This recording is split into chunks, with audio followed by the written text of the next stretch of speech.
Stacy Alosio. I'm the emergency manager for the city of Northport, and I'm going to discuss first responders after the storm. So it may take a while for first responders to get to after the storm, and that's due to a variety of reasons. One being, we pull first responders off the roads when tropical storm force winds are sustained for their safety. That is a standard usually across the state and other states that have hurricanes as well. So we will have a backlog of calls that have come in during the storm that we will prioritize based on urgency, and they'll be responding to those, as well as the calls that are currently coming in if they're urgent as well. Also, the roads might be flooded, there might be debris in the roads. Our tactical first-in teams will be going out right away to clear the roads of any hazards so that our vehicles can get through and respond as quickly as possible. Just keep that in mind when you call after a disaster for assistance. We are coming. You are very important to us. We care about our residents and their safety, but it may just take a while for us to get to you depending on the conditions of the roads.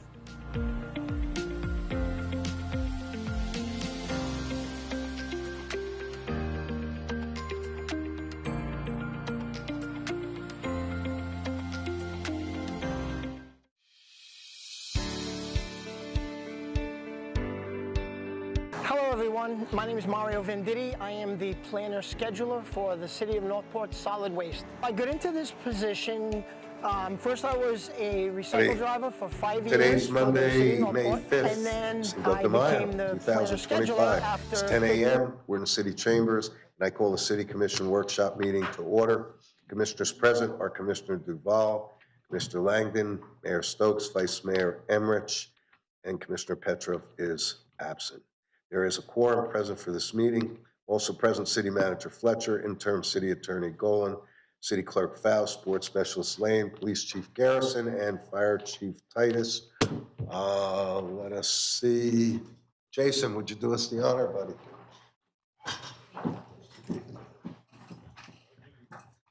Flag, United States of America, and to the republic for which it stands, one nation, under God, indivisible, with liberty and justice for all.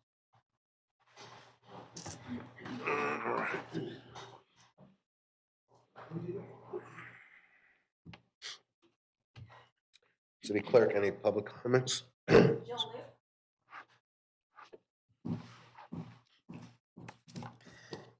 got three topics. The first one is recycling over at the Family Service Center.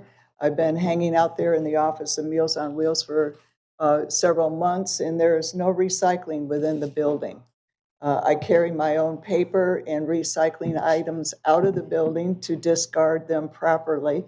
So even in this building, we have recycled bins, and so I would highly suggest we have that at the Family Center.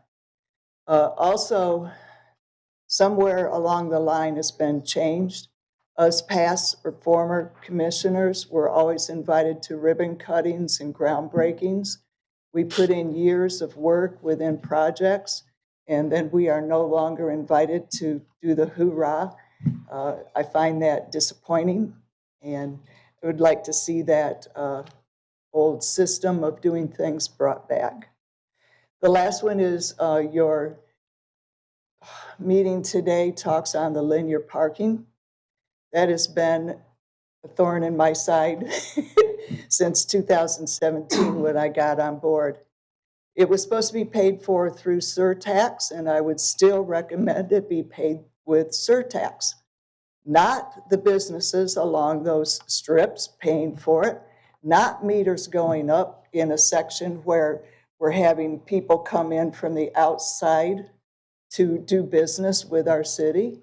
It needs to be done through surtax. The money was in there. It was stolen years ago by commissioners making decisions to pay for something else. A pot of $25,000 was left in for both sides. That eventually got taken too. So don't know if it's on your current list of surtax, but it needs to be. It's unfair to put that burden on these citizens and especially the businesses when it should have and was part of surtax all along. Thank you. Thank you. All right. Moving on to presentations. 25-2185, presentation regarding 2025 hurricane season and city preparedness effort. City Manager, your item. Thank you, Mr. Mayor. We're going to have a presentation by our Emergency Manager, Stacy Lucio, and Deputy City Manager, Mike Navarez. Thank you both.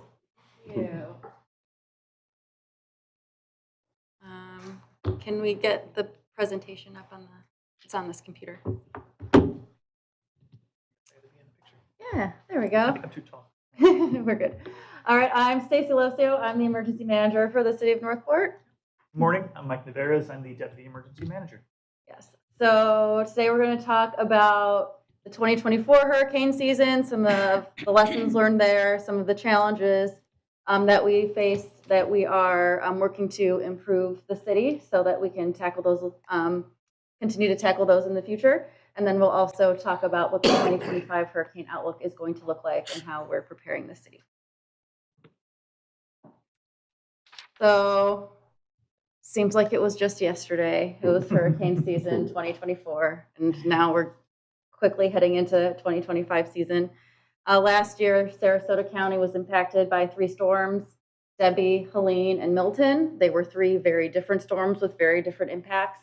Debbie was a rainmaker. It dumped 17 inches of rain in Sarasota County and caused a lot of inland flooding there. We also had Helene, and that's what this picture is Hurricane Helene. You can see how far the eye of the storm is from Sarasota County's coast, and it's still pushed 7 to 9 feet of storm surge on those barrier islands and pushed water up the Myakka and past some of our water control structures here in Northport. So it just shows that the center of the storm can still be hundreds of miles away, and we can still see significant storm surge impacts from those storms that parallel the coast. And then Hurricane Milton, that was a direct perpendicular impact, pretty much 90 degrees right at Siesta Key. That caused significant storm surge, but not as widespread. It didn't impact a bigger area because it was that direct impact. But we had a lot of wind and debris also from that because we had the eye wall come right through Sarasota County. So we had stronger winds there. So different impacts for different storms. No storm is alike. And that was definitely something that was reinforced last season. It also reinforced the need for a hardened EOC for the city. People who are here and work in this building during a storm know that it's not a comfortable place to sleep. There's no showers. It's very loud when the storm is passing over. It doesn't have a lot of the technology needs, and having to be activated twice, staying overnight on 2 separate occasions, living here, it reinforced the need to have a facility here in the city, a standalone hardened EOC. And then the realistic threat from back-to-back storms. You know, it's a hypothetical, what happens if there's a back-to-back? Odds are that won't happen. Well, it happened. We had 3 storms really that impacted Sarasota County. Very, very, very close to here. If Hurricane Helene was just a little bit closer to our coast, Hurricane Milton was just a little bit further south, we would have had substantial damage here back to back within 10 days. So it's definitely something that is on our radar and we're going to continue to be prepared for. Resource and preparedness measures, debris, messaging, those are all things that we worked through and we're continuing to improve. A big challenge with debris, not so much for us because we weren't as heavily impacted as Sarasota County, was the competition for debris vendors, because Helene not only impacted Florida, but all the way up into North Carolina. And then Hurricane Milton came through, and there's only so many debris haulers and monitors around. So it was really a struggle to get debris haulers into Sarasota County. And that's something that we're working with the county. If that were to happen again, how can we mitigate that and make sure we have the resources here that we need? And then that goes into that funding piece, which I won't get too much into the referendum, but the emergency borrowing and being able to fund the back-to-back disasters. We're constantly talking about what we can do to leverage existing funding. So things that we have improved. Our emergency personnel policy, we updated the process for implementing the policy. So we have now our emergency role policy that we'll talk about a little bit further in the presentation as well. But we created updates along with human resources and the city manager's office to leverage everybody in the city to be able to help us prepare for, respond to, and recover from disasters. We have a vast variety of skills in the city. We want to make sure that we put all those skills to use to the best of our abilities after disaster to respond and recover more quickly. We updated our plans based on lessons learned. That includes our comprehensive emergency management plan, our evacuation plans, and then we also had workshops all last week to create plans for each section working in the Emergency Operations Center. Mutual aid agreements and contracts. We're working on a mutual aid agreement with Florida Power and Light to have them stage here in the city, which would be great. Right now they stage at the Brave Stadium for basically regional response, but to have a response dedicated just for Northport here will be a great resource for us to have. We're constantly doing hurricane trainings and exercises, not only with our city personnel, but also with our partners. We have increased collaboration with local, state, federal, and non-governmental partners. We're constantly working with county, the state, FEMA. We have a Coast Guard auxiliary here in Sarasota County. There's all sorts of partners here. And our non-governmental partners, that's United Way, does amazing work for the city of Northport. They have a long-term recovery group that is now handling recovery from not only Ian, but Debbie, Helene, and Milton as well. And they're going to continue to do that great work here. Established additional department operations center. So Parks and Rec, they are going to have a department operations center now. We're having discussions with other departments as well, just so that we can better collaborate with the departments after a disaster. They have their core people on site or somewhere with connectivity so that we never lose contact with them and all of our departments can continue to operate. And then our storm ready renewal, which Deputy Emergency Manager Mike Navarez did a lot of great work working with the National Weather Service to get our storm ready status renewed. So we are a storm ready city still. Okay, and I'll hand it over to Mike to talk about the predictions for next season. So that takes us to what the 2025 season might look like. The headline that they've been saying is a dynamic hurricane season, which I think is another way of just saying a potentially above average hurricane season again. So what average looks like is 14 named storms, so that anything that's a tropical storm or greater, they name. 7 hurricanes and 3 majors, which is a category 3 hurricane or above. That's an average season. Last year, we had an above average season. We had 18 named storms, 11 of them formed into hurricanes, and 5 of them were that category 3 or higher major storm. So looking at the different predictions, we look at 3 of them because the National Hurricane Center, which is the official prediction, is not out yet. So AccuWeather, they give a range for theirs. So they're predicting anywhere between 13 to 18 named storms. So pretty much above that average point, 7 to 10 hurricanes and 3 to 5 majors. Colorado State University, although Colorado has never once been hit by a hurricane, their meteorology department has a premier hurricane forecast that we look at very closely every year. They're saying 17 on the named storms, so pretty close to that 2024 season, 9 hurricanes and 4 majors. And then right here at home, we have the Sarasota Climate Adaptation Center, which is a 501c3 nonprofit that does a lot of meteorological work. They're saying 17 named storms as well, 10 hurricanes, and 5 majors. And then the National Hurricane Center, we expect to get that information on May 15th. They put their official forecast out 2 weeks beforehand.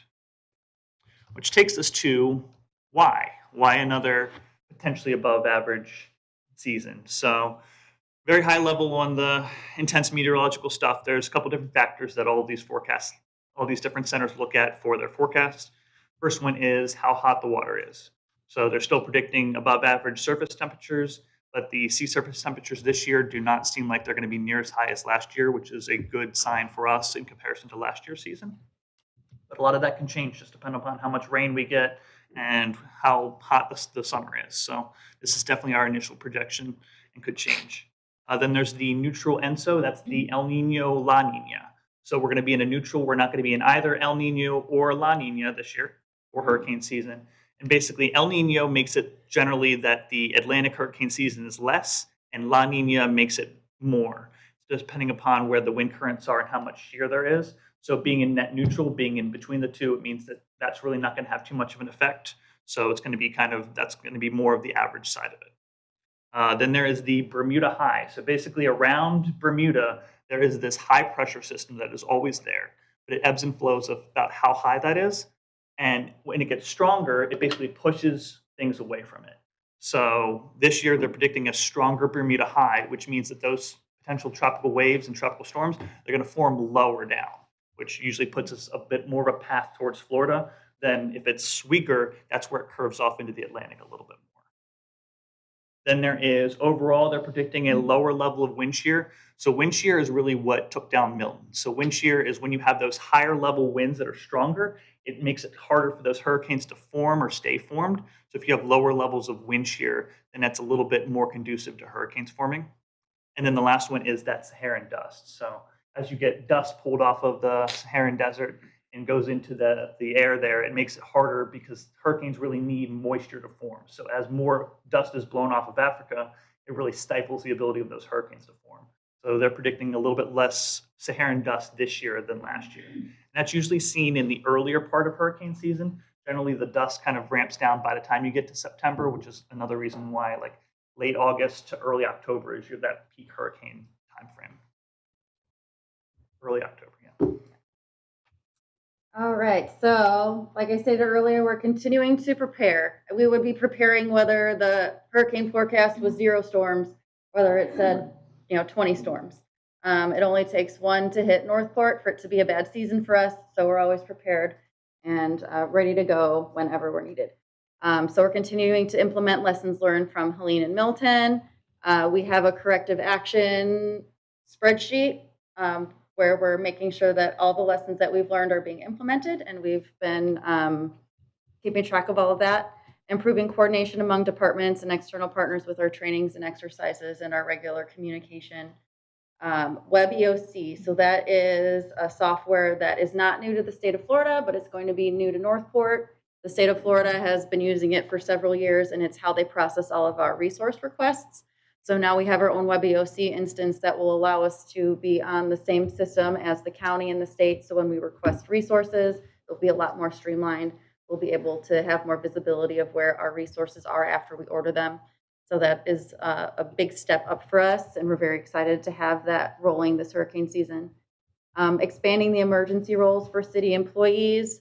So we now have a tier system. So there are 4 tiers that a city employee can be assigned to. Tier 1 is our first responders. That includes fire, PD, public works, utilities. Some of our development services that do those damage assessments, we consider those first responders. They're out in the field right after the disaster. Then we have Tier 2. Those are the people that work in this building. That is emergency operations center workers, the call center, and then the communications personnel who work in the joint information center. We have Tier 3. Those are the department essential people. So those are the people who are assigned mission essential functions that need to happen to keep the continuity of government happening for their department. And then we have Tier 4. They're not assigned anything, but they're on standby and they're ready to go. So with every disaster, you never know what's going to come up. So it could be that we need to open a second staging area. So we need to call in more employees. So they're at home on standby, ready to go. We call them and we bring them in to help. And they'll get last minute training and ensure that all safety is in place for those staff. But so everybody is assigned to a specific tier, and that's very helpful because for me during a disaster, if I do have to have an operation pop up that I need staff, I now have a list of people who are ready and available to come in and assist. So it is going to be a way to have our personnel a lot more organized this year. I'm very excited about that. And then we're identifying mitigation strategies for critical infrastructure. There's some mitigation grants that Sarasota County has available to us. Mike Navarez has done a great job working with the local mitigation group, actually helped create their point system for ranking all of the projects. Just giving them a little plug. So we have identified some projects for that, and we're hoping to get some funding through the Helene and Milton mitigation grants. All right. And then really, hurricane preparedness starts at the individual level. So it's definitely something that you all can help us with to get this word out to as many people as possible. The first thing that we want everybody to know is to understand their evacuation level. So evacuation level is different than a flood zone. Basically it's based upon storm surge, and it's the way in which the county and the city will call evacuations in preparation of hurricanes, really for life-saving measures. And different than a flood zone, which is that day-to-day, how risky is my personal property to flooding in a non-hurricane event. And we also want everybody to sign up for Alert Sarasota by going to alertsarasotacounty.com, and that's how individuals can sign up for those emergency alerts. So if something impacts the city of Northport or Sarasota, that's where those buzzers are going to go off on their phone to give them that life-saving information. There are also 4 evacuation centers within Northport. Generally, the county's policy has been to open every single evacuation center every time evacuation centers are open. So those locations are Northport High School, Heron Creek Middle, Atwater Elementary, and Woodland Middle. And that information is all on our website as well as the county's website. And all of those evacuation centers are pet friendly. But as we kind of like to say, the evacuation centers are lifeboats. They're not cruise ships. Basically, it's a space on the floor that is in a safe building and nothing else. So if somebody's going to an evacuation center, we want them to bring everything that they need for that time there, including anything that they have for their pets, any medication, all of that. The county also offers a medical needs program registrations. This is typically for individuals that have special medical needs. Typically it'll be electrical dependency. Somebody might need electricity for oxygen. They might have a refrigerated medication that they need. So to do so, they can go onto the county's website to sign up for that medical needs program, and the county will go through and approve them. And there are special medical needs evacuation centers that are only for those people that are on those lists. And it ensures definitely redundancy for that electricity so that those individuals that have those special needs and access functional needs are able to have that life-saving care. And it has generally a greater degree of intervention as well from providers. We also heavily encourage everybody to have a disaster supply kit. The guidance used to be 3 days. It's now going up to 7 days nationwide. And really it gives people that comfort, that safety to have the supplies that they need for those 7 days, because we don't know what individual disasters are going to look like. We don't know the state of the city. We are going to be coming out to help everybody as soon as possible. But we know that in a widespread incident like Ian, where there's total loss throughout parts of the city, that we want to have people to be as self-reliant for those 7 days as possible. So there is a really great supply kit on the ready.gov page that we link to on our website as well. So people can go on there and see a sample supply kit for building out everything that they might need for those 7 days. And we encourage people to prepare their homes ahead of a hurricane. So that's putting up your shutters, that's taking things outside that might be debris and bringing them indoors and just getting the house ready, whether you're planning to evacuate or planning to shelter in place. And then we have some great events to get this information out to residents as well. We have our annual Hurricane Expo that's going to be on May 31st at GMAC from 10 to 2. And then we also, Stacy and I will go out and we'll talk to residents, we'll talk to communities, talk to HOAs, we can speak at churches, wherever that we can get this information out to people. People can sign up to have Stacy and I come out there and share this life-saving information by going to northportfl.gov, request a speaker, and we'll come out and we'll say this to anybody. So we want to get this information out there. Any questions? Commissioners? I have a couple. One, a comment. I went to the recent employee training for their emergency roles, and that was very well done. I really commend you for sort of making that response more robust. I think that's terrific. I was looking for a role, though, and I didn't see myself on the list, so. And then a question. Stay out of the way. The WebEOC, that software package, would it be appropriate, or do we integrate our local nonprofits and business community as part of that? I recall, particularly after Ian, that our nonprofits, not just those located in Northport, but some that are located further away, really helped with supply disbursements and all of that kind of thing. Would it be appropriate to link them in, or is it really, I mean, if we're requesting support, it might be a great way of integrating those folks into the response, just a suggestion. We might not be able to have them log in directly, but absolutely we want to capture that information any way that we can. WebEOC allows us to set up mapping, so we want to coordinate through the nonprofit network to get as many of those sites coordinated, and we can map all of that out through WebEOC and push that information out so that we have the nonprofit channel that's all working together, and we know about all those sites that are up and coming. Because I know that during a disaster, there's a lot of nonprofits and a lot of faith-based organizations out there doing the good work, and if we can get a handle on that, we want to. Right, because I think it's helpful if we have 3 street corners that need Yeah. coverage to not have 3 nonprofits on 1 street corner and 2 Yes. empties. So again, just a thought. Thank you. I remember after Ian that one of the issues was that Northport did not have a representative in the county EOC.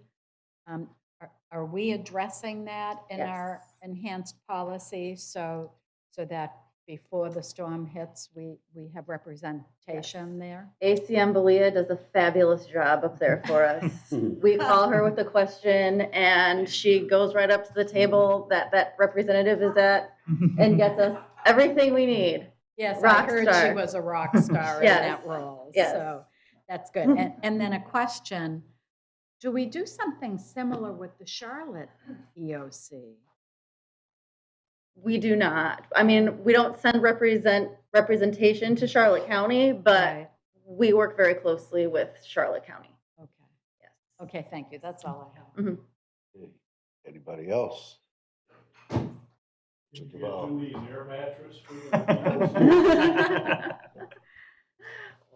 I think We'll they put in a have that. resource request for her. Yeah, they sleep on the floor last time. She has a bunk. It's just, do you prefer to use it or not? Any other questions? Anything else? No. Thank you very Thank much. I you do so have a much. question related for city manager on this, and it may take the form of another agenda item somewhere else, but have we given much consideration in the event the emergency borrowing referendum fails? Have we developed any kind of a strategy for financial management of disaster recovery?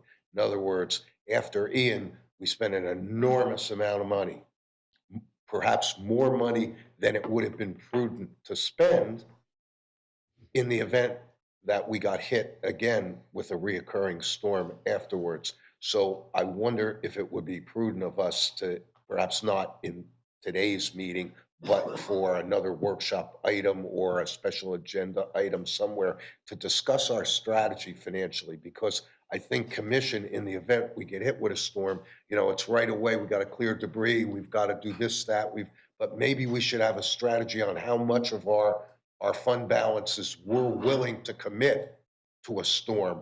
We need to maybe have those kinds of discussions, because I would hate to see us in the same position.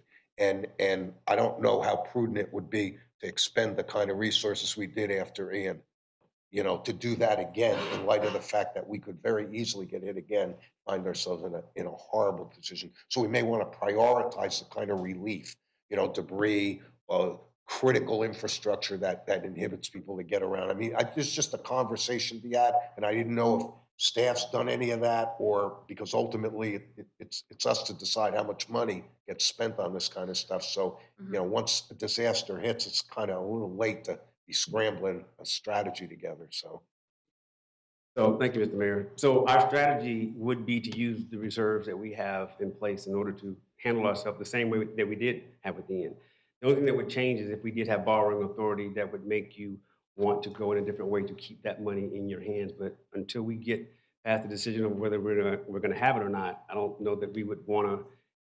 I don't think we would want to have a conversation with that much detail that would sort of confuse people at the same time as well. I think what you and the staff definitely want to know is that we are going to be covered, and we're going to make sure that we are not going to be put in a position to fail financially.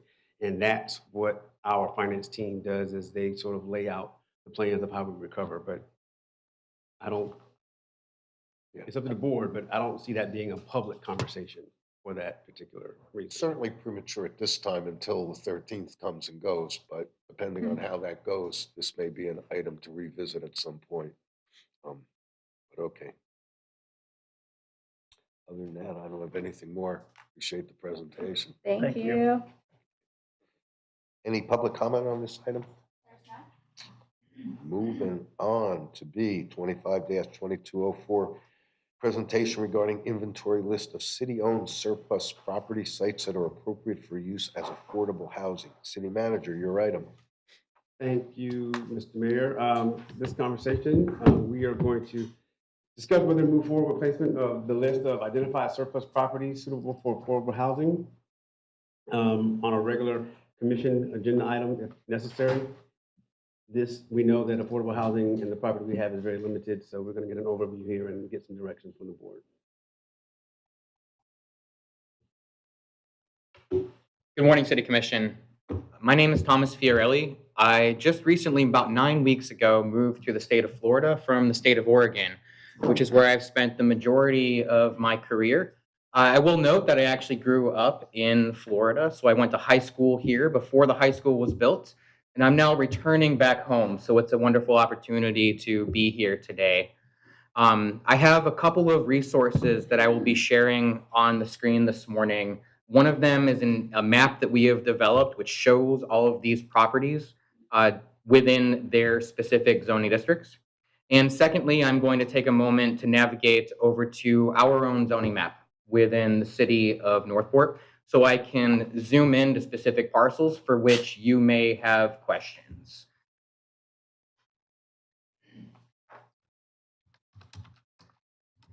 Bear with me just a moment.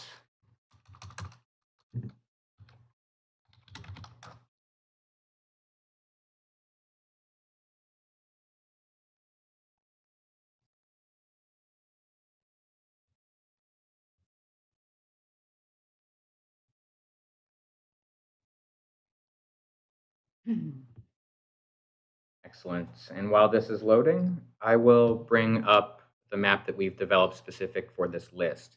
You have in front of you, as well as within the agenda for members of the public, a list of the properties that we have identified under Live Local. I've also created some additional resources should those be of interest to commissioners this morning.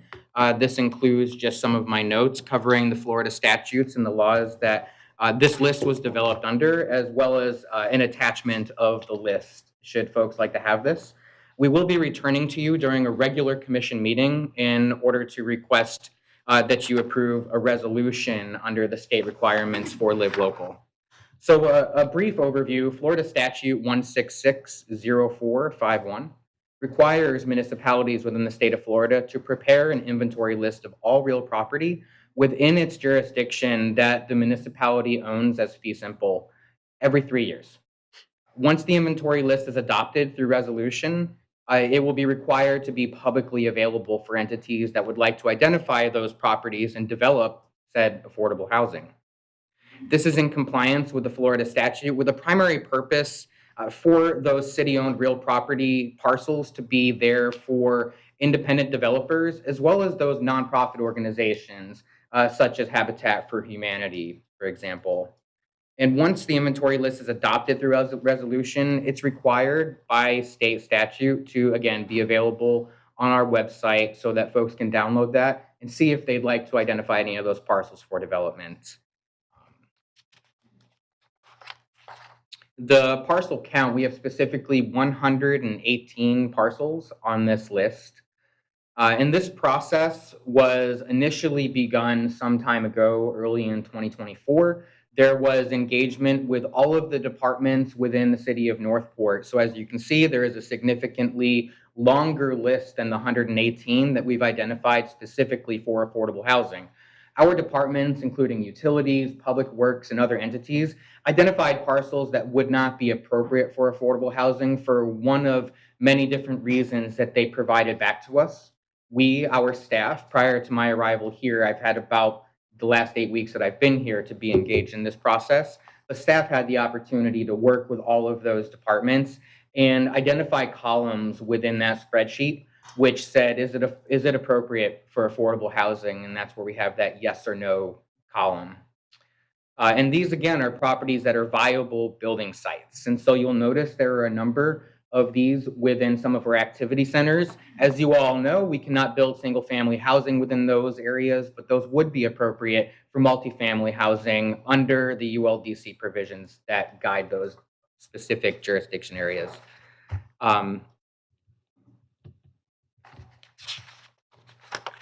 These parcels may be utilized through long-term lease, through sale, or through donation by the city to an affordable housing developer.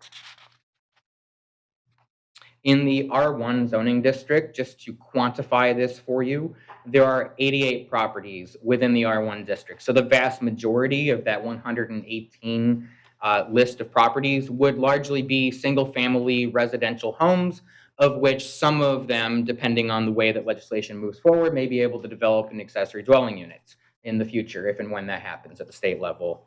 In the R2 zoning district, there are 4 properties.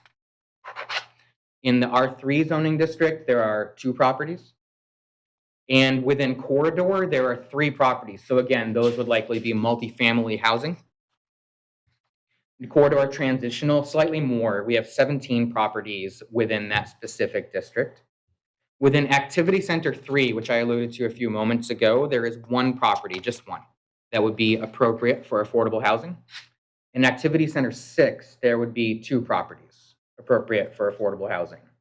In Activity Center 1, once again, just 1 property that would be appropriate for affordable housing. And again, I'll direct your attention to the screen and also for members of the public who would like to see where these properties actually fall within our zoning map. And as I noted a few moments ago, I also do have the zoning map available here, and I could search for specific properties if commissioners have questions about any of them in particular. I'll also note again, just for the record, that we will be back again for a regular commission meeting in order to present to you the resolution. The intent of today's meeting is to show you the properties that have been identified and ask if you have any questions or feedback for us.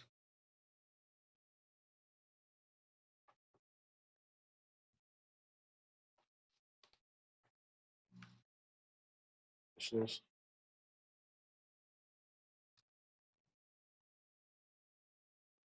I have a question.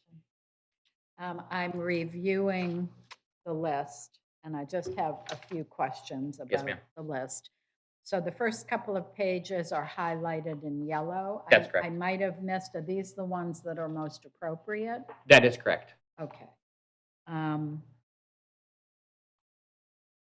In looking at the list, I mean, and I think I heard you say, and I want to confirm, that any housing development in any zoning that's activity center would have to be a multi-family development, no single-family homes. That is correct. Okay. And then I see some of these, so I'm looking at, no, it doesn't matter, but an R1 residential with a yes for development, I think, but it's drainage reservoir. Wouldn't that disqualify a property from residential development, or should it? As a point of clarification, is it one of the ones that's highlighted? Great. So those are ones that our public works folks have looked at and determined that they would not need to reserve that or keep that off the list. So this did get vetted by other departments, but if you would give me the PID that you're specifically referencing, the purpose of this meeting is absolutely to take those questions and just double check if there's anything that you are concerned about. Yeah, if I'm reading this correctly, so there's one, again, I printed it out and it's very small. Okay, PID 0971 13 1223. It's identified as drainage reservoir.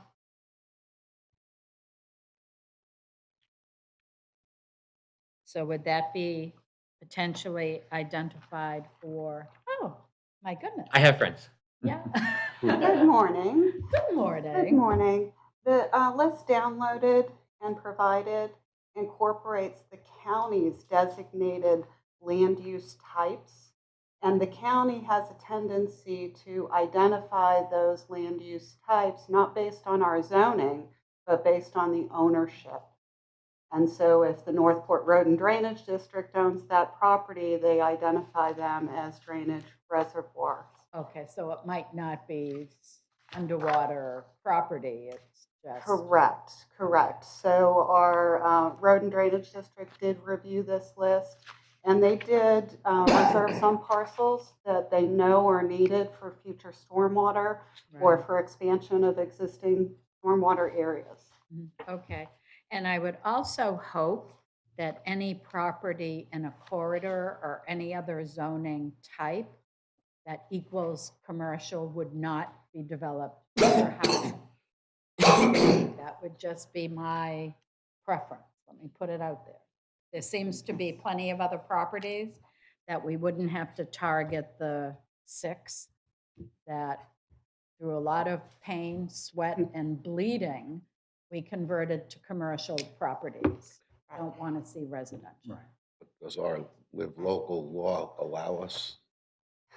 There, our code right now requires the corridor and corridor transitional to be mixed use if residential is incorporated. Right. There are some bills that have been approved in the legislature that modify the Live Local Act and open up mixed use properties intended for mixed use to the Live Local Act, but they also incorporate a requirement for 10% commercial. So moving forward, we'll see if the governor signs those bills, in which case we will be preempted and only allowed to enforce that 10% commercial.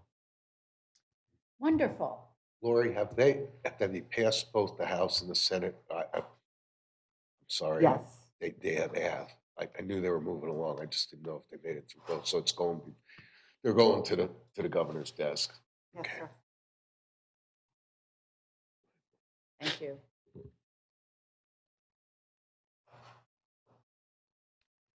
Anything else, commissioners?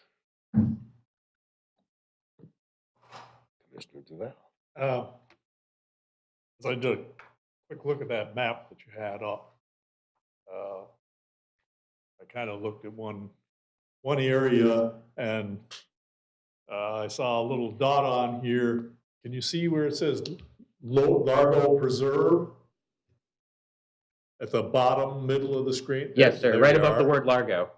Okay, and there's a spot right there. I'm gonna have to look that one up after the meeting to see exactly what it is, but that looks like Sadnet Lane. As far as I know, that is a single-family zone area. And how are we gonna put affordable housing? So a majority of the sites are within the single-family residential districts. Affordable housing, as you all very well know, is based on the area median income. So anything from 30% all the way up to 60% AMI is typically what we call affordable housing, with 60 to 120 being in what we typically call workforce housing range. We could absolutely, and organizations such as Habitat for Humanity, those which operate within cities that have predominantly single-family neighborhoods, and that's what the housing mix is really desired in terms of what the citizens are looking for. They do build those types of houses, and they do develop contracts so they can place families within those homes within single-family districts. So we want a mix of housing, essentially, that provides affordable housing to all of the different typologies that people would be looking for, whether they have a family and they would like a yard, or they prefer to live in an apartment complex and be more along the multifamily type. So you're saying that it would still be a single-family home that would be there? Yes, absolutely. So I don't want to imply that affordable housing means you'd have any density greater than single family. As I mentioned, the 88 properties here, the vast majority of the ones on this list would be single family residences if and until there's actually the law that's passed allowing for an accessory dwelling unit on each property. Then that's the only time you'd actually see some middle housing or anything with 2 units or above. Thank you. Anything else? All All right, appreciate it very much. Thank you. Look forward to bringing this back. And we have any public comment on this? All right. We'll move right along. C 25-2093. Presentation and possible direction on a proposed assessment for Tamiami Trail linear parking. City manager, it's your item. Thank you, Mr. Mayor. This presentation will restart the conversation regarding the parking that we know on Tamiami Trail that has been ongoing for multiple years, but we're going to provide you our latest updates and information that we have. And I will now turn over to the Assistant Public Works Director, Ms. Tricia Wisner. Thank you, ma'am. You're welcome. Good morning. Tricia Wisner, Deputy Director of Public Works. With me, I have Vita Quinn, SCS Engineering, and she will go through the methodology as to how we got to the technical report, and then we're all here to answer questions. Just give me 1 second to get this IT beeping, but it won't let me click on anything. I see it.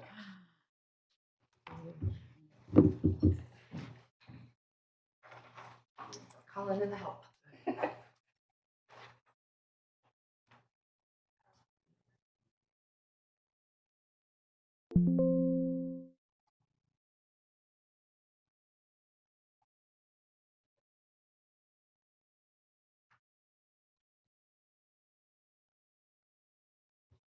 That one.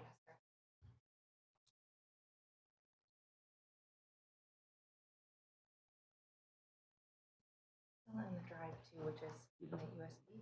So if it's not working here, although I ran it here this morning.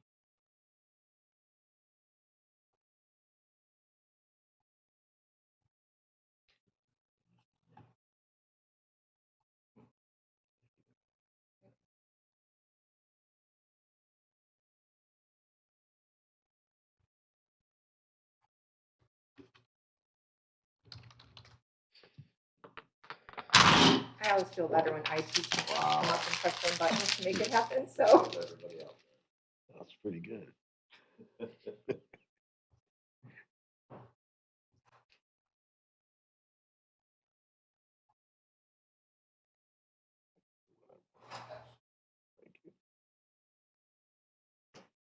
to try to launch it from the drive?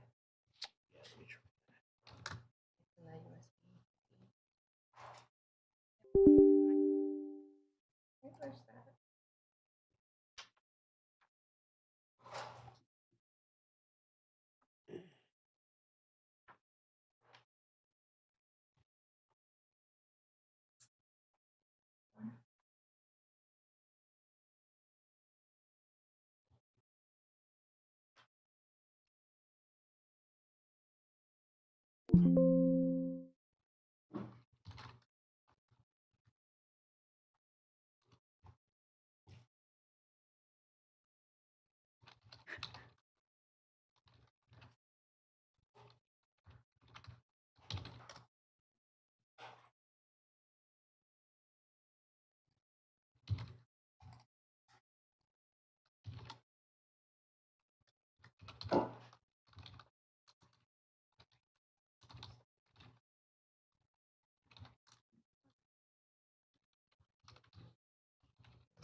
It's cool.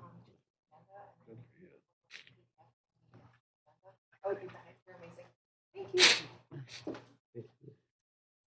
Ta-da. I'm Vita Quinn, Director of Management Services for SCS. We worked on this assessment for you all, so I just wanted to walk through the methodology basically today, how we got to where we are, and next steps and get some recommendations. The basis for the assessment was that you do have a number of businesses along Tamiami Trail that don't have sufficient parking for the types of uses of those businesses. You're looking at installing parking along that frontage road there. And the easiest way to recover those costs from the property owners is by means of a non-ad valorem special assessment. So just so you get an idea, this is the map of the area. I'll show you all the businesses that'll be benefiting from the parking being along that roadway on either side in front of those businesses. Non-ad valorem assessments, I know you're familiar with this, but just as a refresher, can be used to cover the cost of these capital improvements. The basis for an assessment, how it differs from a fee, is it's based on special benefit provided to those properties, and therefore the costs that are to be put into that assessment are apportioned on the basis of benefit or relief of burden, not on the property values as would your taxes. The special benefits that are really being received by the properties that are to be assessed here is that there will be additional parking, which means increased ease of access to the property. And in the longer term, that actually increases property values as well as rental values of those parcels. The cost that preliminary, I'm going to go ahead and say up front, everything in here is preliminary. The engineering costs have been quoted, but some of these other things are assumptions that we're going off of, but this is our best estimate at this point. So you have some of the construction costs and the cost to install parking meters, which we'll get to in a minute, how that might factor into this assessment, is 2.3 million. There's another additional probably $100,000 in costs that are anticipated to be annual maintenance costs for the parking spaces and meters. It's important to note in that right column with the totals is the annual cost. So rather than trying to pay for all the capital costs upfront or to assume that you're borrowing necessarily, we are just amortizing those costs over the useful life of those parking spaces and the parking meters. The methodology that we chose, again, we're looking for how best to apportion the benefit being received by these properties, is to look really at who's going to be using the parking spaces. And parking really has to do with the number of trips that a business is generating, right? So you have some restaurants in there, high turnover, lots of patrons throughout the day, whereas you might have some that would be just a small office building, less likely to need as much additional parking because there just aren't as many cars coming and going throughout the day. So based on the, getting in the weeds a little bit, Institute of Transportation Engineers has trip generation rates based on property uses. I'll just leave it at that. But we calculate then the anticipated trips for each property based on the size of the building and the trips generated per 1,000 square feet. And then we look at what the business's net parking requirement would be, meaning that most of these businesses do have parking available to them. It just may not be sufficient for the number of trips that are generated through a day. So we would take the number of trips anticipated less the parking spaces available to them. Whatever remains would be their net parking requirement. There were a few assumptions that we had to make because of businesses that don't traditionally have all of their patrons parking. The drive-through banks, you may have about half of those customers that will actually park and go inside, the other half going through the tellers, never really requiring parking spaces. Same can be said for car washes and gas stations. While those parking spaces there may be utilized somewhat, it's not a regular requirement. So there's very little of those trips generated by that business that would really require additional parking spaces. And then when we started to look at how to formulate the assessment, there was another question of how easy is this going to be to understand and to administer and maintain every year? Meaning that every year you have to go back in and make sure that you're assessing these properties the right amounts, and business uses do change over time. We know what the list of businesses currently is what the property uses currently are, but as those things might change over time, it might become a little more difficult. So we had the concept of looking at restaurant uses versus non-restaurant uses. The primary reason for that being, as I mentioned earlier, restaurants do tend to generate more trips in a day, but also they require a significant amount of tenant improvements, meaning that you have to install kitchen, grease traps, special equipment, things like that, that make it highly unlikely that what is a restaurant today is going to be an accountant's office tomorrow, and vice versa. Buildings that don't have these improvements are highly unlikely in the near future to be turned into a restaurant. So we looked at a methodology where we calculated it based on current use, but also as well as average use by class, again, restaurant versus non-restaurant. And then now back to the parking meters. There are about 150 spaces that are going to be there, and the concept would be that if you install parking meters, those spaces would be used at least somewhat during the day, and that would generate some revenue that might serve to offset some of the costs of the assessment. So this slide really just shows you the anticipated annual revenue for those parking meters. And the assumption, given the current calculations, is that as long as those meters are utilized about 11% of the time, it would be a net benefit to the properties that are paying that assessment. These are what the assessments would turn out to be per billable trip. So again, based on that methodology, for however many trips each parcel would generate, our net trips, with and without parking meters based on actual and average trip generation, you can see that it doesn't vary a lot. It's about $1 difference, but the average trip generation being just an easier way to kind of look at and understand that assessment. And that's really all I have to say as far as the methodology. Now, understanding, like I mentioned, this is kind of the first step in the process. These costs are not finalized, but it's really more to get some input from all of you regarding the methodology and what you see being most feasible going forward. Understanding that our recommendation is, though, that you would assess 100% of the cost associated with this so that you're recovering those through the businesses that are benefiting.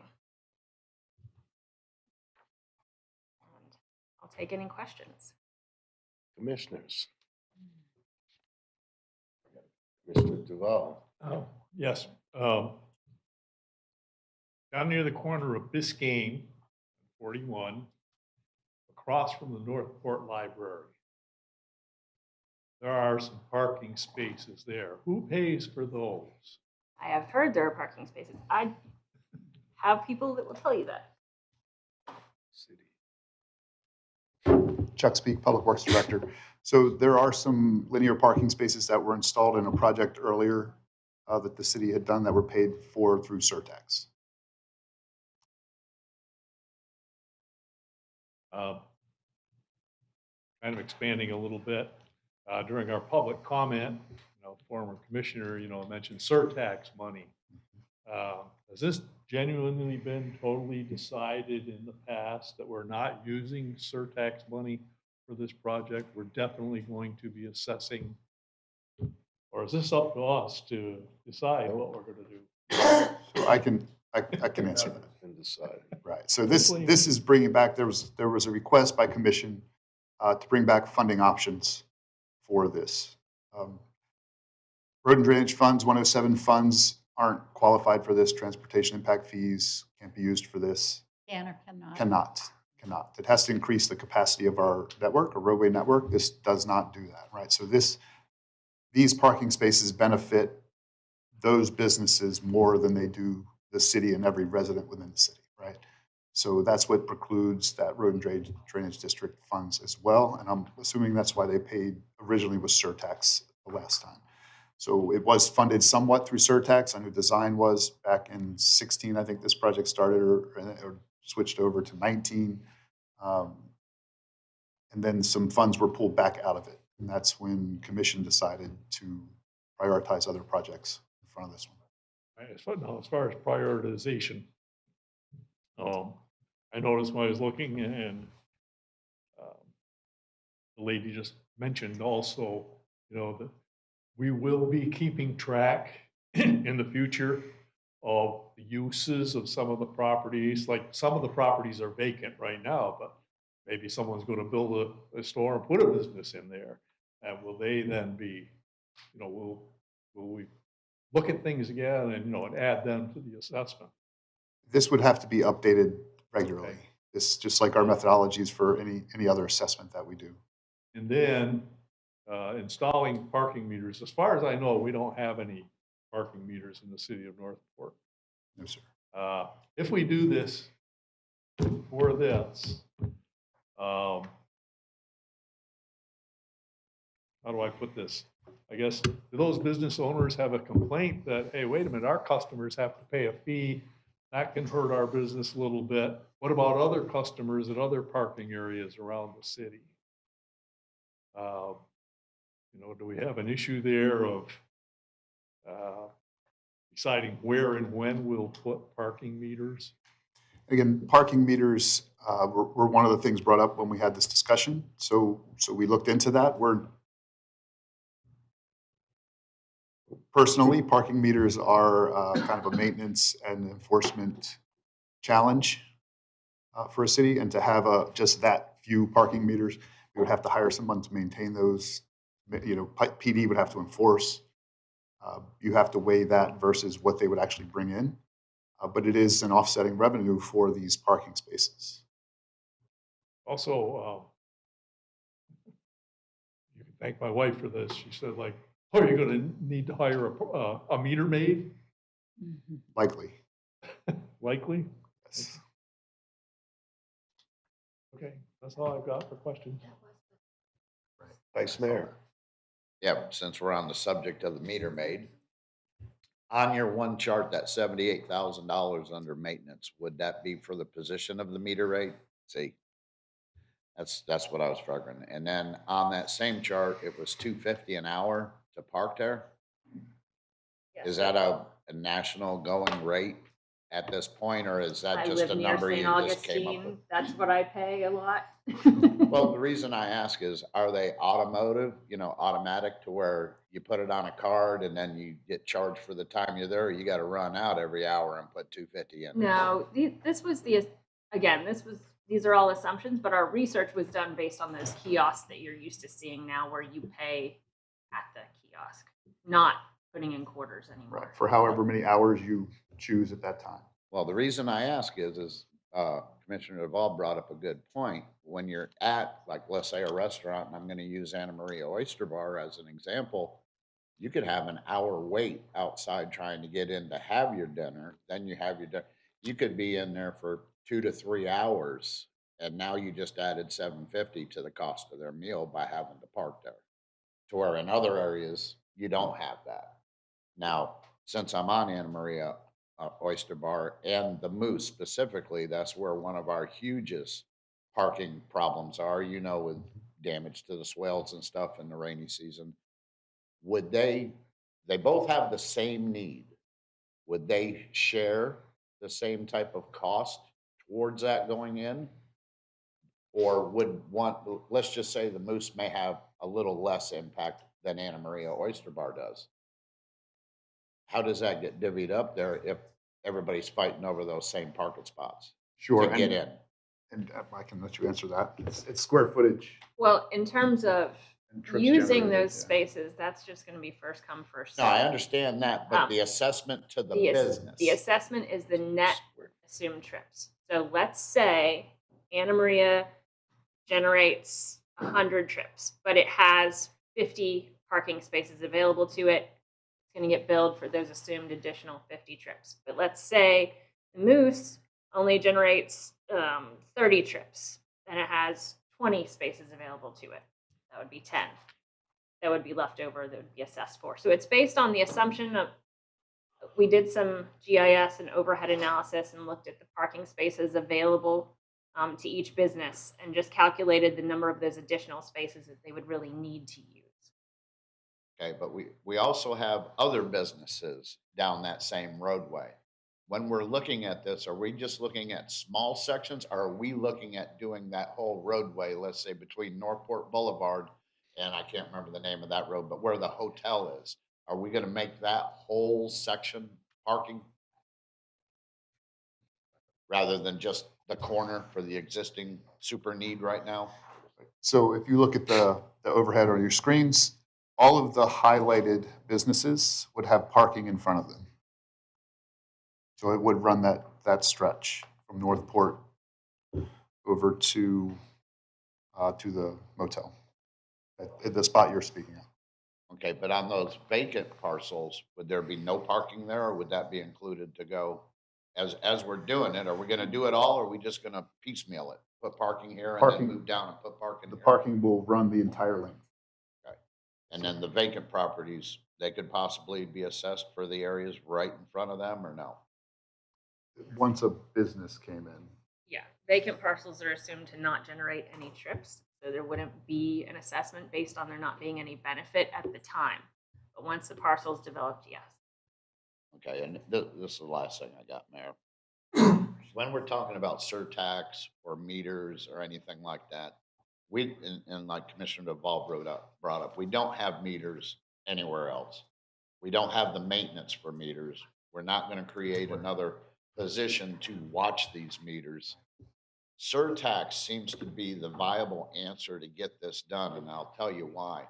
These businesses are the ones that are generating the sales tax that's coming into surtax. So by their business itself, they're generating the surtax funds to be able to be used back on the business. Now, I've always said, why should tax money help a private business? To me now, it's the private business is helping to pay for their escalating needs, especially in parking. So when we come back again, those are some of the discussions we need to have, because I'm really not in favor of $2.50 an hour parking. I'm not in favor of having meters out there and having to maintain them. It's just like we're adding more to the problem, to where if we just set aside funding, get it done, then we move on. Yeah, you may have to sweep it out every once in a while. With the street sweeper, you're doing the roads anyways. You just whip in there and do it. I think it's a lot less complicated, and everybody will benefit from it. Not only the businesses, but the patrons and this, that, and the other. Because, I mean, after you get done eating dinner in the rainy season, you got to walk out to your car and you're parked right next to a ditch. I mean, how comfortable is that when you had a nice night out with your loved ones? So I see the need, and I'd like to get it resolved somehow down the road. That's all I had, Mayor. Thank you, Commissioner Langdon. Yeah, I'm really struggling with this. And philosophically, I have no issue with the businesses chipping in. I have no issue with paid parking. Let me tell you, Anna Maria Oyster Bar isn't cheap. You go there for dinner, a few more bucks for parking. So philosophically, I'm good with all of it. But here's what I've also been thinking about. All of these businesses are in an area that we really want to be commercially viable. We've rezoned, we've done a lot of things to stimulate economic development in these areas. And I'm assuming that any new commercial development is done so with adequate parking. I'm looking at Miss Elena. You don't have to come down. She's nodding. So safe assumption. So these are all the older businesses in the area. I could easily see in a few years some of these properties being bought up, torn down, and something else built. So what am I getting at? All along Tamiami, we're going to have this issue of how do we stimulate and balance economic development and rehabbing, honestly, of the area with implementing business unfriendly policies. I'm just trying to reconcile this in my mind. And a few months ago, I was much clearer on what I thought we should do. But the experience with Anna Maria Oyster Bar, they have done so much to really improve the quality of life in the city, why should we punish them by making them pay for parking? And again, at a philosophical level, if these businesses chip in, I really don't have an issue with that. But to leave them holding the bag and setting a precedent for what's going to be an issue up and down Tamiami, I mean, at least until you get to, Cocoa Plum and some of those newer developments along Tamiami. I just want to make sure that whatever we do along this older stretch of Tamiami, that we're fair and consistent with what we do. And I hadn't really considered that other, across the street strip of retail that got their parking benefit of surtax, no cost to them. What we're proposing here just seems inequitable to me. And again, philosophically, I have no problem with any of it. And I am supportive of paid for parking, but I think we maybe need to think bigger. We talked of, so it's, what is our parking strategy going to be all up and down Tamiami where these older businesses exist? Knowing that we want to see this area revitalized, are we going to do something today to solve a $2 million problem that's really going to become unmanageable and inequitable as we move forward into the future? A few months ago, we were sort of talking about a parking strategy for the city. I don't know if we've done any work on that. I was trying to remember, did we make a motion or did we really direct staff to work on that? And I don't remember. You might remember, Chuck. This is part of that.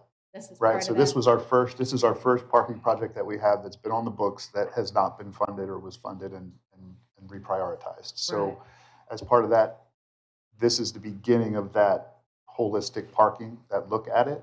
Right. I will tell you that the initial parking, the angled parking that was built for the college, really is why it was built initially. The other side, further down, Right. came in at a cost of about $300,000. So, we're talking much bigger numbers now. Right. And that's why we're here, is for direction Right. as far as the board and which way they want to go. Right. As far as surtax or these assessments, those are your options. There's not really, like I said, transportation impact fees won't cover this. Your funding sources are very limited, and surtax, again, is very stretched. So Yeah. this is just another option to try to fill that void. And from a policy perspective, I mentioned adopting the assessment at 100% would be what would cover all these costs, but definitely worked with other municipalities where they negotiate with the business owners, because the business owners are likely going to say that they would like this done rather than tabled for now. So Right. they might be willing to contribute toward this project. Maybe there's a way to negotiate a portion of that. Trying to remember the city of Sarasota when we were looking at something with St. Armand's Circle, but I believe at the time they were negotiating with the businesses there to cover basically a portion of the debt service on the project they were borrowing for that. But you can see where you can just Right. agree on a portion and maybe fund the ongoing maintenance or something else through the surtaxes. I mean, there's a number of different ways you could look at this. It just cannot be more than 100% that you assess those businesses. It could be as low as 1. Right. And just a couple of thoughts. So again, we'll pick on Anna Maria.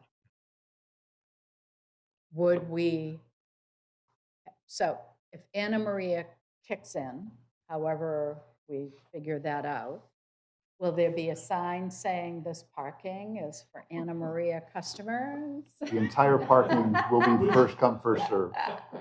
Right? So the entire stretch will be first come, first serve. Yeah, yeah.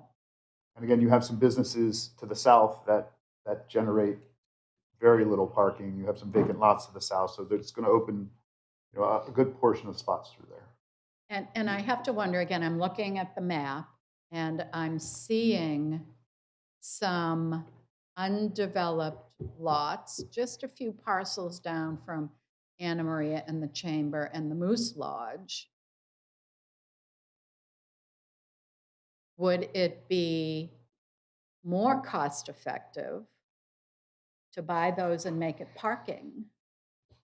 They're privately owned. I don't think that Not happening. that Be too owner would be expensive. looking to do that. Yeah, We've had contact with that owner. yeah, They work with the city in a lot of different ways, but they're not interested in turning that into a parking lot. Yeah, it's unlikely that would be the highest and best use. Today, and again, I'm still all over the place on this. I'll be honest. I'm usually not so wishy-washy, but I'm just sort of, I mean, this is an area we really want to revitalize and rehab, and I'm reluctant to do anything that's punitive to current or future businesses. But right now, I'm sort of thinking, well, what if we did a hybrid? So let's hold on paid parking, although philosophically, I have no objection to that. Hold on paid parking, and maybe the city should pay some of it. I'm talking just capital costs. The businesses pay some of it. But boy, you have a good memory, Chuck, and you might remember at one point, didn't the city receive a grant to do some parking improvements in this area? If I remember correctly, that was for design, and that's what helped design this project in the beginning. Okay. Now, it's been redesigned since, but Yeah. I believe there's some design funds at one point. Well, would have to I don't confirm have that. anything else but to say I still have a lot of angst on this issue. Vice Mayor, you have, you said you had a question or two? All right, I get a question. In calculating the trips per day, how do you do that? Is it based on the type of business? Okay. It's the type of business and the trips generated per 1,000 square feet. So it's the size of And the that's building. based on like a statewide, nationwide, where The does? Institute of Transportation Engineers Okay, good, does these trip generation studies. gotcha. We try to choose ones wherever possible that are better studied, because some of them may only have 1 or 2 instances of it. But we try to choose property uses that are fairly common, that have been fairly well studied, and then we use those to base these trips on. And no consideration given to virtual parking systems at all. We're talking like the meters, I mean, I've been places where you pay by app. There's this little tiny sign, it's got a 8-digit number on it. You put that in, you download the app, pay by phone, it's called, I have it on my phone. I use it if I'm in, somewhere like, say, Fort Lauderdale or wherever. And I thought it was incredible. No meters, no infrastructure, no nothing to take care of, no upkeep. They got cameras which shoot it, so you don't even need a meter made. And you can sit in your restaurant, and if you're waiting to get your table and you need to extend the time, you do it right on your app. And that's another avenue that has no maintenance cost to speak of going forward. So there was no consideration in that. This is just looking at meters. But I can't think of, how can I say this?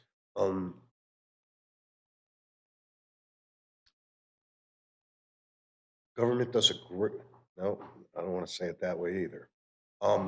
I would say that I can't really think of anything about this that makes sense to me. I travel this multiple times a day. There are, on one hand, I can count the businesses that have parking problems. No one else, anywhere else that's highlighted here has any parking problems whatsoever, any time of day or night, weekends, you name it, never. There's the Mexican restaurant, Blue Tequila. There's maybe Shark or whatever that place is. Sharky's. No, no, not Sharky's. There's a seafood Sharks restaurant. You got Anna Marie. You got the Moose. I can't think of another business that's impacted at all by parking in any way, shape, or form. And the only people who I've ever heard who have brought up this parking problem has been, from basically quality TV on up to the Oyster Bar. And there's only a couple of them.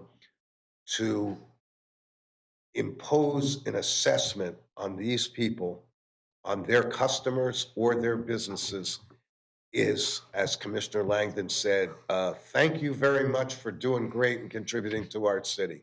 A couple, 200,000 to 300,000, I believe, was I wouldn't say stolen, as ex-Commissioner Luke said, but reappropriated elsewhere, and that came out of surtax. This is a perfect surtax project, as Vice Mayor said. I think it should all be paid for by surtax. I think we should look at the surtax list and reprioritize some of those projects anyway, because there's money in surtax that are going to projects that I don't think are nearly as beneficial to the city as helping to improve the economic climate along this corridor. So I would be more in favor of doing something like that.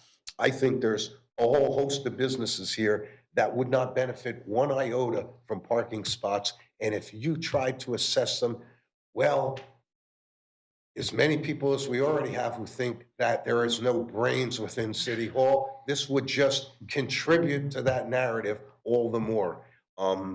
I just can't even imagine in any way, shape, or form that this makes any kind of sense. And yet I appreciate that there's a little bit of a parking problem, but you want to know something? They're all parking parallel now. They're not parking in at angles. They're not parking into the swales. And if they have to, they're parking down past Mike's place at Quality Order. They're walking 100, 200 feet or 200 yards if they have to get up to the restaurant. And you know what? Maybe that's just how it should be for the time being. Because I don't see how this makes sense in any way. If we wanted to spend a couple of $1 million of surtax money, I sure wouldn't have a problem, because I consider this a little more priority than some of the other surtax lists. But that's just my personal opinion. So I don't know. I mean, I appreciate the work that went into doing I this, do too, I really do. but boy, and Commissioner Lang made a good point. As a city, we've got issues. I think it's horrible to think that, here in an area that, we got a brand new restaurant that comes in and it's doing gangbuster business, and their customers are either going to get penalized or the business is going to get penalized for doing well, when right across the street where Austin's is going to be now a new Asian restaurant, and they got a big parking lot, and they're not going to pay Bubke. And, like, if I'm making a choice, there's going to be some people, I'll just go there. Why should I pay that extra money? And I don't know. I mean, It's a struggle. yeah, I just. So Mayor, that's why we're here today. You got it. I know your direction. And they know how this all came about too. So I know, yeah, we had a handful of patrons there who asked for it because they're perceiving the problem. But if you were to go to that 4 or 5 businesses and ask them what they think of this, I would say they'd be more apt to say, you know what, let's just leave it the way it is. We're okay with that. That's what you're gonna get. Anyway, that's all I have to say on this. Commissioner Duval. Parking meters. I just don't like that idea, parking meters.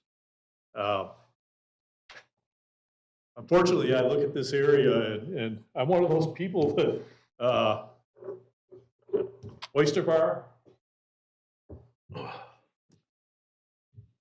my dentist office is there. Car insurance company there. Came out of my dentist office one day and I had to get a cable out of my truck and hook it to my trailer hitch and pull the car back up the swale. An elderly lady put the car in the wrong direction and went down into the swale. It is a problem, El Narrows, that's another one of my favorite little places. It is a problem, and we do need that parking. We do need this project done. And more, just listening to my fellow commissioners, listening to what you folks have to say, listening to former Commissioner Luke, that idea of surtax money is looking looking more likely to me, just my opinion. So, if I could say something, I will tell you that the reason the parking meters came into that conversation was the question of whether those spaces could essentially pay for themselves. How much would it take to mitigate the need for that assessment entirely? And I believe, I don't have it in front of me, the answer would be if they were utilized more than a third of the time, maybe 35% of the time, you wouldn't have anyone needing to pay an assessment. So just think of that. Depending on how heavily utilized those spaces are, it may really mean that the businesses don't have to pay very much. But people would, I understand that. Thank you. Vice Mayor. Yeah, just a couple other things. When y'all bring back some more information, I think you pretty much heard what we've leaned on up here too. But another aspect of this is we've seen where the priority may tend to lie, to where if we did this in phases and did the one section, like I said, between Northport Boulevard and the hotel, phase one, get all those costs together, what would that cost? If we were to assess a business, a cost or whatever, maybe what we assess is the cost of the maintenance of that parking area rather than the city going out having to maintain it. Or if we do maintain it, then we recoup costs for having to, because they got to maintain their own parking lots now. If this is extra parking, if they maintain it, it costs less on the city. You know, just options to look at to come back to where we can think about it, decide. We don't have to do it all at once. We see a specific need.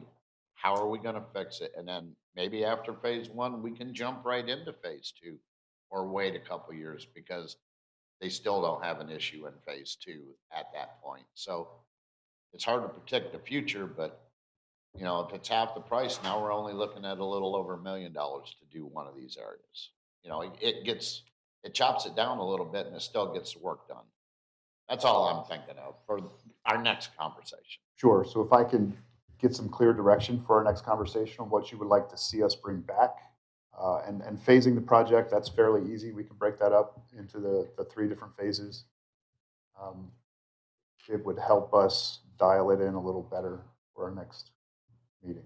It would be, I mean, the areas, as Vice Mayor said, from the hotel to Northport Boulevard that runs along where Anna Marie and the Moose are, that is probably the most critical. Also, the piece across from the Mexican restaurant Blue Tequila.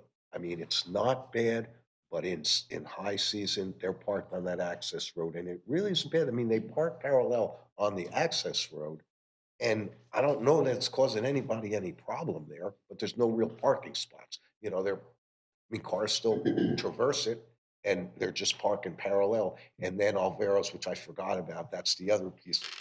They do park right up along the swale. I mean, you know, on a Saturday, you're right, because you got the dentist office. There's a parking lot right next to it that, you know, I park in Saturday morning when I go to eat breakfast there after Meals on Wheels, because their businesses are closed.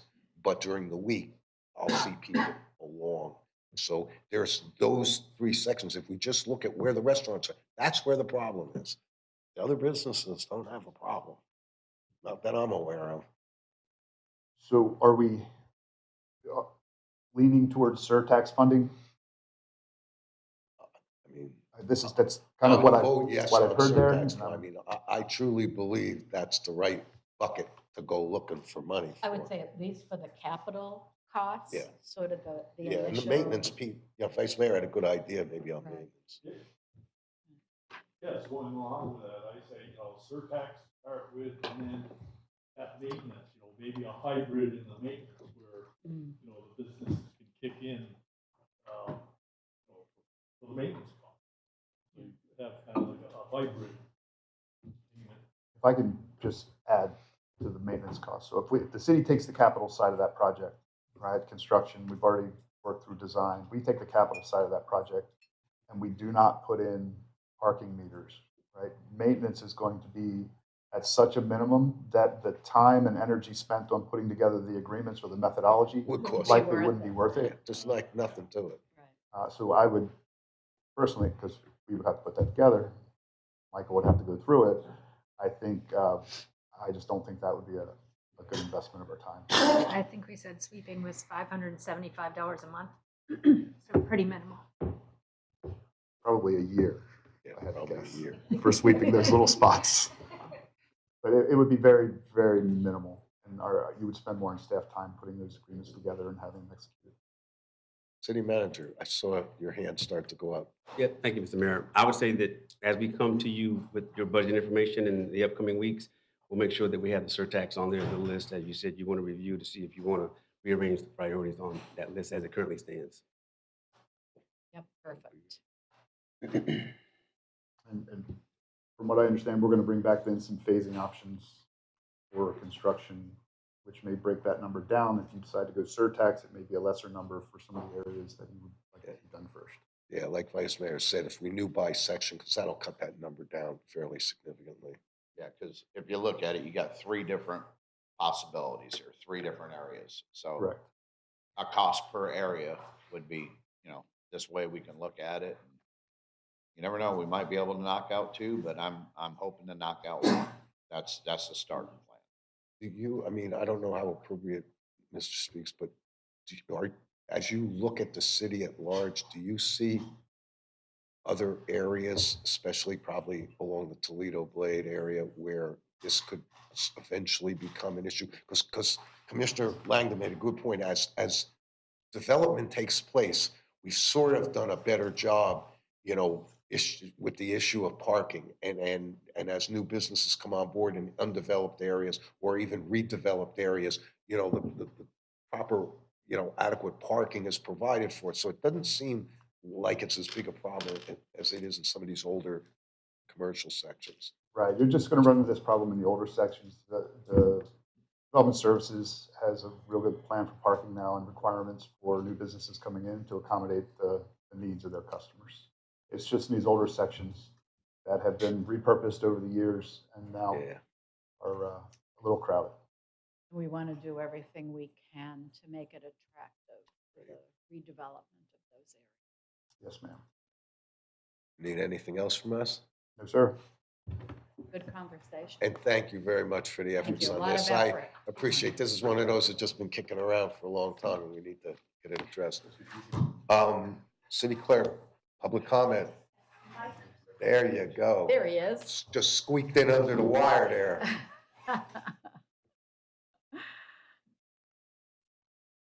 Good morning, Mike Morales, Northport.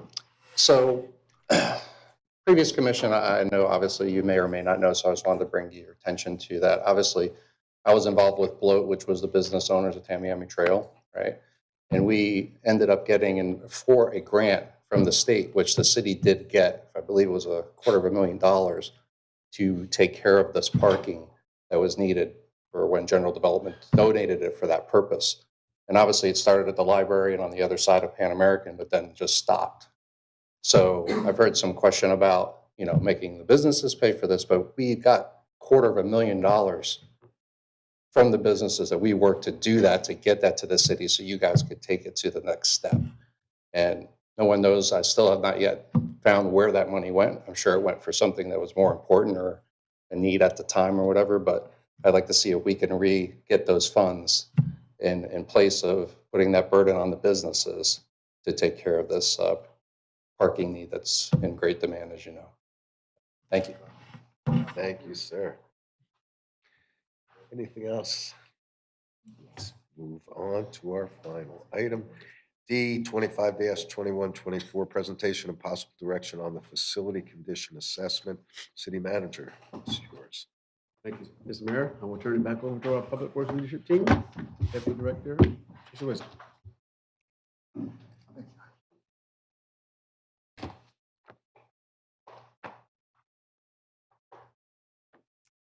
All right. Good morning, Commissioners. Tricia Wisner, Deputy Director, Public Works.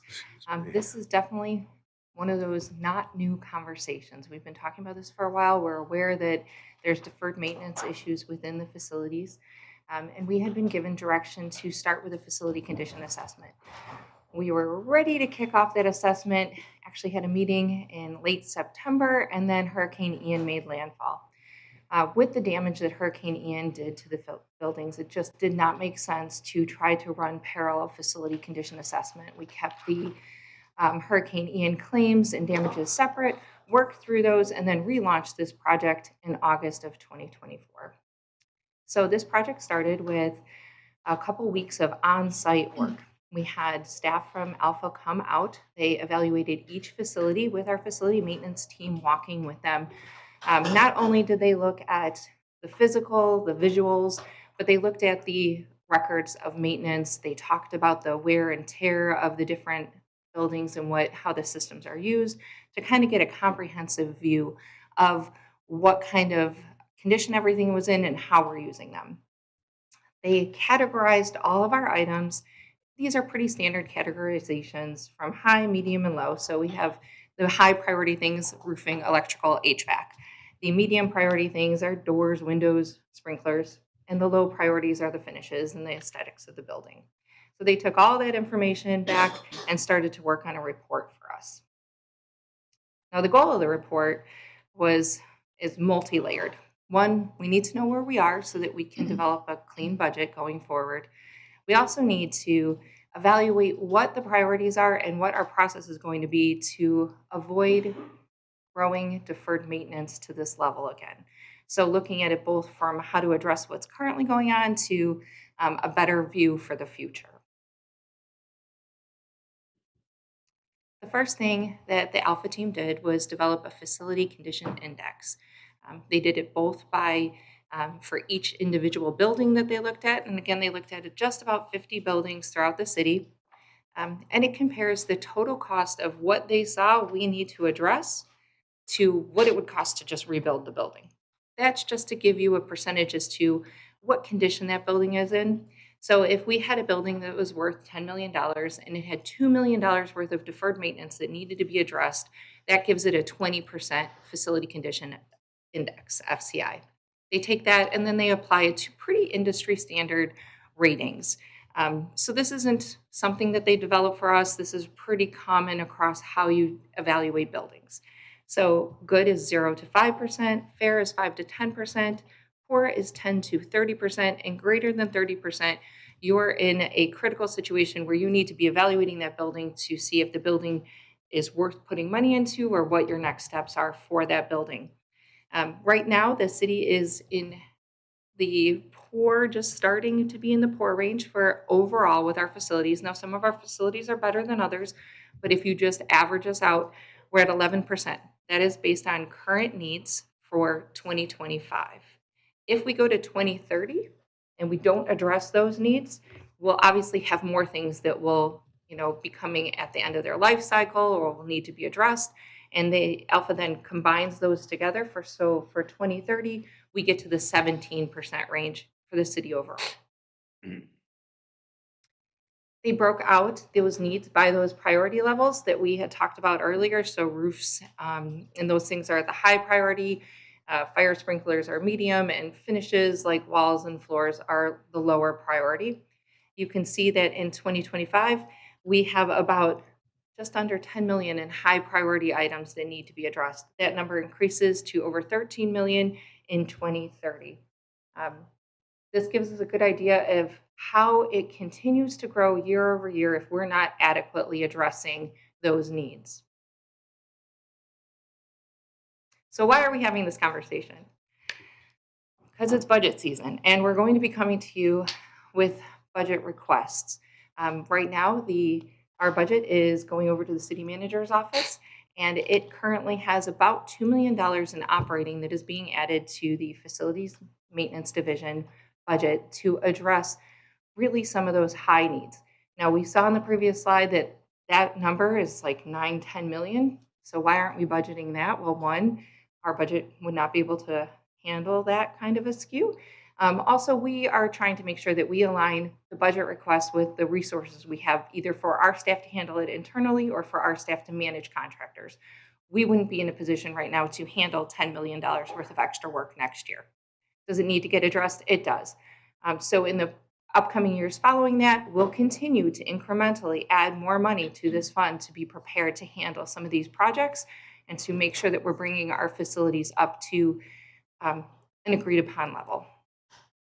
We also recommend something that hasn't really happened in the past, at least consistently,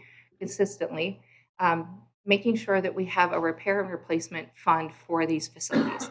So not only are we asking for money to address what needs to be fixed, we're saying, let's start putting money aside for the future so that we don't have these huge swings in budget to address these.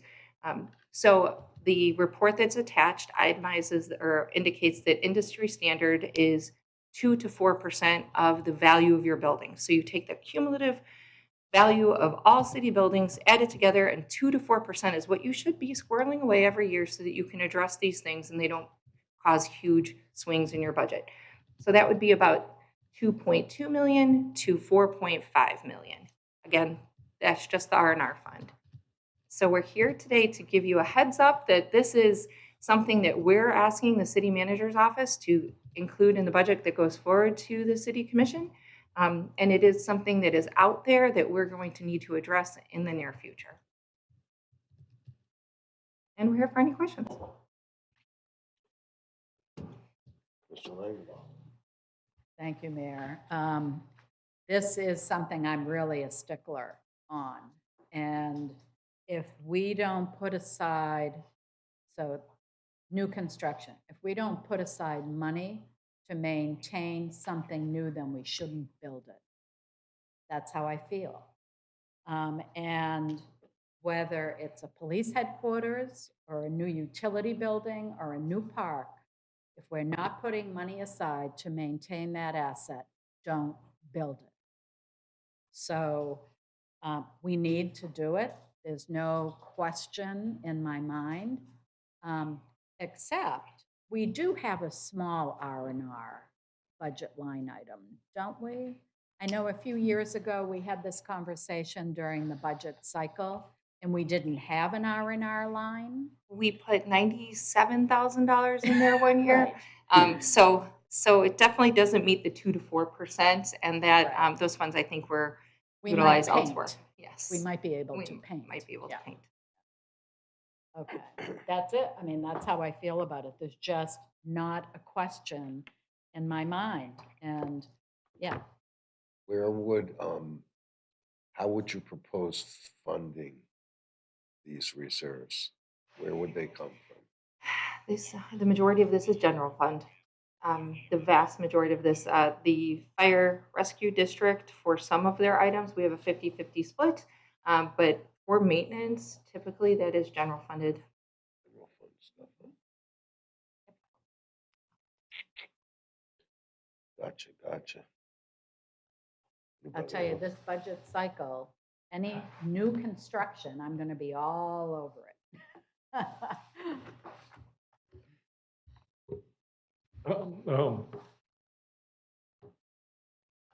That 2 to 4%, putting away for, maintenance for R&R, as you said. That's just common sense, and I'm kind of surprised, I mean, I don't know, I'm kind of surprised that we don't already have that set up. I mean, anyone that runs a business, just imagine an Uber driver. An Uber driver has to take a certain percentage of that income to be replacing that vehicle that is stop and go and, putting miles on. So I'd be kind of surprised if we don't already have something like that. I'm not surprised. No. Well, requires taxpayer dollars to do it. I think it was just a different philosophy. The funds are there. They just haven't been locked down and allocated directly to facilities. Kind of have the bucket in the background, but in this case, we'd be able to really identify what funding is going where. It's a mad scramble every time we have a capital need. I mean, you can't run a business that way. You can't run a city that way. I have a question, if I may, Mayor.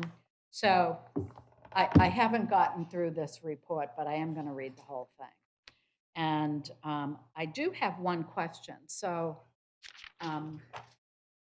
when the police move out of their current headquarters, what does that building look like?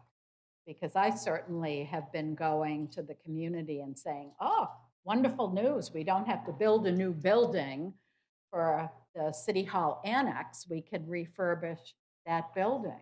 Where would that specifically fall in terms of this criterion? Don't tell me more than 30%. That would be handled differently. So that's basically a reset of that building. That's not necessarily a facility condition assessment situation. That's more of a reset to meet the needs of the new occupants. So I know that there are a couple capital improvement projects that are included in the draft budget at this point for consideration to go forward, depending upon what owner group will end up utilizing that space. Right. Okay, thank you for that. Vice Mayor.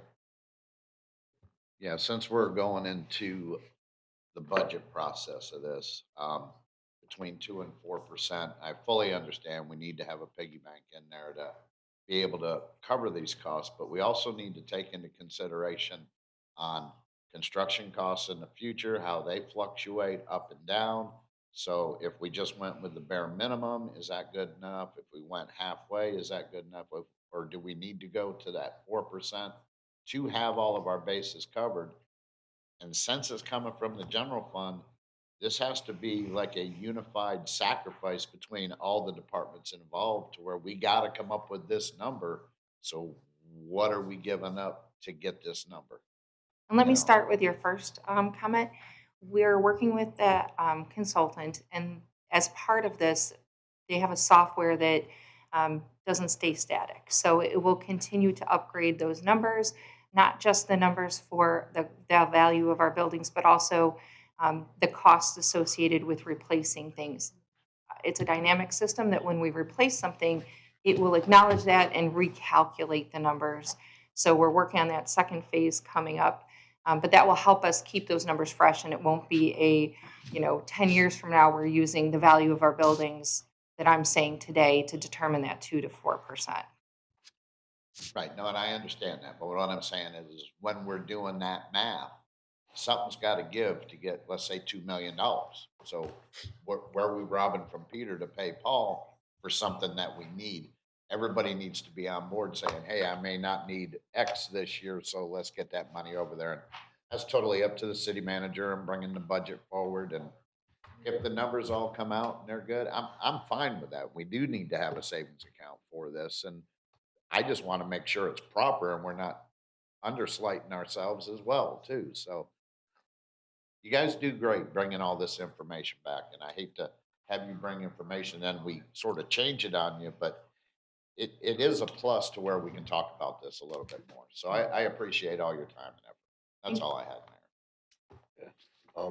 I would, just to piggyback, I see Commissioner DeVal's up there, but just to piggyback off of the Vice Mayor, that's, obviously that's going to be the challenge in this budget cycle. And,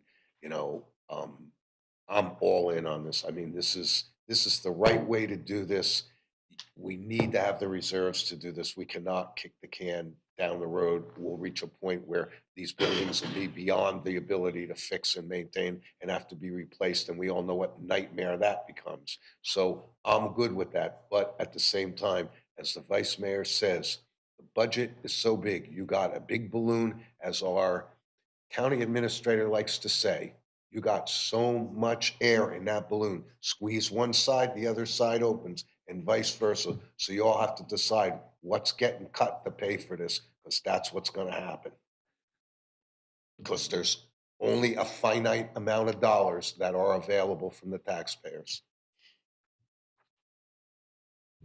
Just for Mr. the record, DeVal. Mayor, that's Chief Titus that likes to play the balloon game when it comes to budget. Just saying.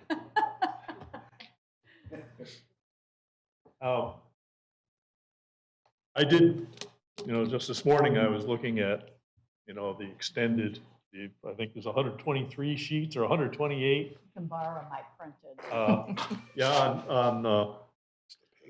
The first point that struck me was on the facility condition assessments, it showed